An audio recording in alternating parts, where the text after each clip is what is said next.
Hi friends, ನಮಸ್ಕಾರ ರೀ. ನಾನಿವತ್ತು ಕಾಜು ಪನ್ನೀರ್ನ ಮನೆಯಲ್ಲೇ ಹೇಗೆ ಮಾಡ್ಕೋದು ಸುಲಭವಾಗಿ ಅಂತ ಹೇಳಿ ತೋರಿಸಿದ್ದೀನಿ. ಹೊರಗಡೆ ಆದರೆ ರೆಸ್ಟೋರೆಂಟ್ಗಳಲ್ಲಿ ಒಬ್ಬರಿಗೆ 200 ರೂಪಾಯಿ ಕೊಟ್ಟು ಊಟ ಮಾಡಿದ್ರೂ ಸಹ ಹೊಟ್ಟೆ ತುಂಬೋದಿಲ್ಲ. ಬಟ್ ಅದೇ 200 ರೂಪಾಯಿ ಕೊಟ್ಟು ಇದಕ್ಕೆ ಬೇಕಾಗಿರೋ ಸಾಮಗ್ರಿಗಳನ್ನು ತಂದು ಮನೆಯಲ್ಲೇ ಮಾಡಿದ್ರೆ ಫ್ಯಾಮಿಲಿ ಎಲ್ಲ ಖುಷಿಯಾಗಿ ಊಟ ಮಾಡ್ಬೋದು. ತುಂಬ ಸಿಂಪಲ್ ಆಗಿ ಇದನ್ನ ಮನೆಯಲ್ಲೇ ಹೇಗೆ ಮಾಡೋದು ಅಂತ ಹೇಳಿ ನಾನು ತೋರಿಸ್ಕೊಡ್ತೀನಿ. ಇವಾಗ ಮಾಡಲಿಕ್ಕೆ ಒಂದು ಕಡಾಯಿ ತಗೊಂಡಿದ್ದೀನಿ. ಕಡಾಯಿಗೆ ಒಂದು ಸ್ವಲ್ಪ ಎಣ್ಣೆ ಹಾಕೊಂಡು ಒಂದೆರಡು ಈರುಳ್ಳಿ ಹಾಗೆ ಒಂದು ಸ್ವಲ್ಪ ಶುಂಠಿ, ಒಂದು ಹಿಡಿ ಬೆಳ್ಳುಳ್ಳಿ ಹಾಕೊಂಡು ಇದನ್ನ ಸ್ವಲ್ಪ ಕಲರ್ ಚೇಂಜ್ ಆಗೋವರೆಗೂ ಹುರ್ಕೊಳ್ಳೋಣ.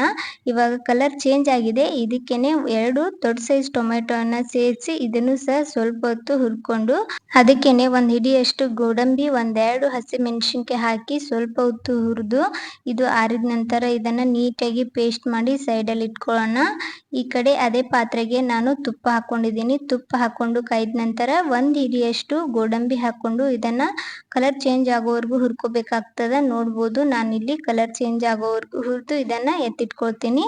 ಅದೇ ಪಾತ್ರೆಗೆ ನಾನು ಪನ್ನೀರ್ನ ಕಟ್ ಮಾಡಿ ಸೇರಿಸ್ಕೊಂಡಿದ್ದೀನಿ. ಸ್ವಲ್ಪ ಎಣ್ಣೆ ಹಾಕ್ಬಿಟ್ಟು ಪನ್ನೀರ್ನ ನಿಧಾನವಾಗಿ ಎತ್ತಿ ಹಾಕೊಂಡು ಎರಡು ಸೈಡ್ ಸ್ವಲ್ಪ ಕಲರ್ ಚೇಂಜ್ ಆಗಬೇಕು ಅಲ್ಲಿವರೆಗೂ ಹುರ್ಕೋಬೇಕಾಗ್ತದ. ಅದನ್ನ ತುಂಬಾ ಜೋರಾಗಿ ಮಿಕ್ಸ್ ಮಾಡಕ್ ಹೋಗ್ಬಾರ್ದು, ಇಲ್ಲಾಂದ್ರೆ ಒಡೆದು ಹೋಗ್ತದ. ನಿಧಾನವಾಗಿ ಅದನ್ನ ಈ ತರ ಎತ್ತಿ ಹಾಕೋತಾ ಹುರ್ಕೋಬೇಕಾಗ್ತದ. ಕಲರ್ ಎಲ್ಲ ಸ್ವಲ್ಪ ಚೇಂಜ್ ಆಗ್ಬೇಕು ಅಲ್ಲಿವರೆಗೂ ಹುರ್ಕೊಂಡು ಸ್ವಲ್ಪ ಕ್ರಿಸ್ಪಿ ಆಗ್ತದಲ್ಲ ಅದನ್ನ ಒಂದ್ ಸ್ವಲ್ಪ ತಣ್ಣೀರಲ್ಲಿ ಈ ತರ ಹಾಕೊಂಡಿದ್ದೀನಿ. ನಂತರ ಅದೇ ಪಾತ್ರೆಗೆ ಸ್ವಲ್ಪ ಜಾಸ್ತಿ ಎಣ್ಣೆ ಹಾಕೊಂಡು ಸ್ವಲ್ಪ ಜೀರಿಗೆ ಹಾಕೊಂಡಿದ್ದೀನಿ.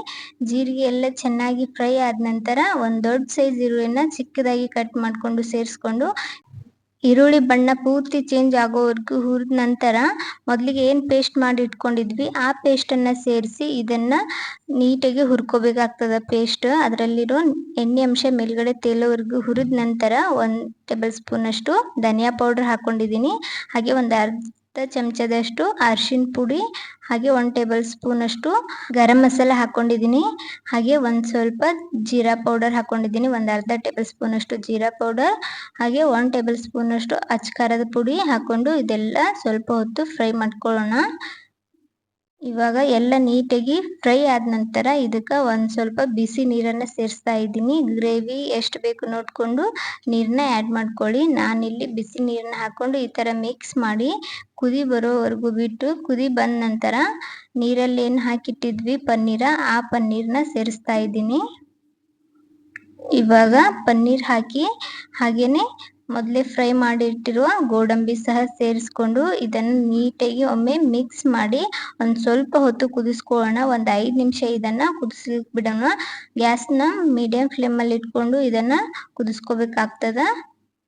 ಇವಾಗ ಕುದ ನಂತರ ರುಚಿಗೆ ತಕ್ಕಷ್ಟು ಉಪ್ಪು, ಹಾಗೆ ಒಂದು ಸ್ವಲ್ಪ ಇದಕ್ಕೆ ಫ್ರೆಶ್ ಕ್ರೀಮನ್ನು ಸೇರಿಸ್ಕೋಬಹುದು. ಫ್ರೆಶ್ ಕ್ರೀಮ್ ಇಲ್ಲ ಅಂದರೆ ಹಾಲಿನ ಮೇಲೆ ಗಟ್ಟಿ ಕೆನೆ ಇರುತ್ತಲ್ಲ ಆ ಕೆನೆಯನ್ನು ಸೇರಿಸ್ಕೊಳ್ಬೋದು. ಕ್ರೀಮನ್ನು ಹಾಕಿಬಿಟ್ಟು ಇದನ್ನೊಮ್ಮೆ ನೀಟಾಗಿ ಮಿಕ್ಸ್ ಮಾಡ್ತಾ ಇದ್ದೀನಿ.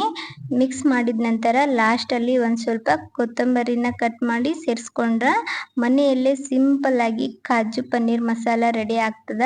ನೋಡ್ಬೋದು ಎಷ್ಟು ಚೆನ್ನಾಗಿ ಆಗ್ಯದ ಅಂತ ಹೇಳಿ. ಎಷ್ಟು ಚೆನ್ನಾಗಿ ಕಲರ್ ಬಂದದ, ರುಚಿ ಕೂಡ ಅಷ್ಟೇ ಚೆನ್ನಾಗಿರ್ತದ. ಲಾಸ್ಟಲ್ಲಿ ಒಂದು ಸ್ವಲ್ಪ ಬಟರ್ ಸೇರಿಸ್ಕೊಂಡಿದ್ದೀನಿ. ಇದು ಆಪ್ಷನಲ್, ಬಟರ್ ಇಲ್ಲಾಂದರೆ ನಡೀತದ. ಇವಾಗ ನೋಡ್ಬೋದು ರೆಡಿ ಆಗ್ಯದ ಕಾಜು ಪನ್ನೀರ್ ಮಸಾಲ. ಇದನ್ನು ನಾನು ಒಂದು ಬೌಲ್ಗೆ ಸರ್ವ್ ಮಾಡ್ಕೊಳ್ತೀನಿ. ನೋಡಿದ್ರಲ್ಲ ಎಷ್ಟು ಸಿಂಪಲ್ ಆಗಿ ಮನೆಯಲ್ಲೇ ಕಾಜು ಪನ್ನೀರ್ ಮಸಾಲನ್ನ ಮಾಡ್ಕೊಳ್ಬೋದು ಅಂತೇಳಿ. ತುಂಬ ಈಸಿ ಮಾಡೋದು.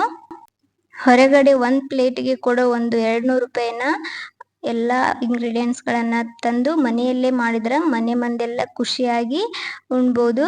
ಈ ಸಿಂಪಲ್ ಕಾಜು ಪನ್ನೀರ್ ಮಸಾಲ ವಿಡಿಯೋ ನಿಮಗೆ ಇಷ್ಟ ಆದ್ರೆ ಒಂದು ಲೈಕ್ ಕೊಡಿ, ನನ್ನ ಚಾನೆಲ್ನ ಸಬ್ಸ್ಕ್ರೈಬ್ ಮಾಡ್ಕೊಳ್ಳಿ. ವಿಡಿಯೋ ಯಾರೆಲ್ಲ ನೋಡ್ತಾ ಇದ್ದೀರಾ ಎಲ್ಲರಿಗೂ ಧನ್ಯವಾದಗಳು.